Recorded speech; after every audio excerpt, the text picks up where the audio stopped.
প্রতারণার শিকার অসহায় গৃহবধূ মহামায়া আচার্য।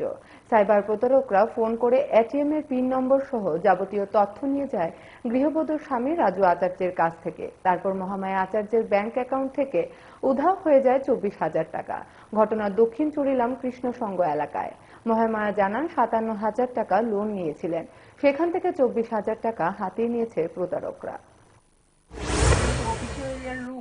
তারা ফোন করে কইতাছে আপনার অ্যাকাউন্টে মহামায়া আচার্যের নামে অ্যাকাউন্টে 5,000 টাকা ঢুকছে, তারা লেনদেন খুব ভালো, তারা লেগে এলিগা তার দেহারা ঢুকছে।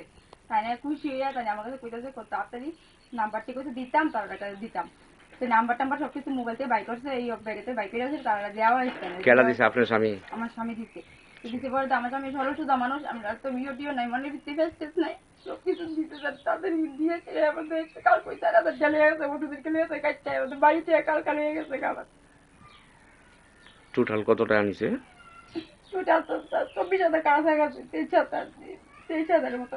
তার পয়তার লেগে রয়েছে। আমি কি বৈশাখ মাসে পয়সা দিন, চৈত্র মাসে পয়সা ভালো না আছে, বৈশাখ মাসের মতো পয়সা দিন, মানে পয়সাটা ধরতাম না টাকার লেগে। আপনার ছেলে? হ্যাঁ। ফুল থানাতে জানাইছেন নি? থানার ভিতরে গিয়েছি। কোন থানা? বিশ্রামগঞ্জ থানা।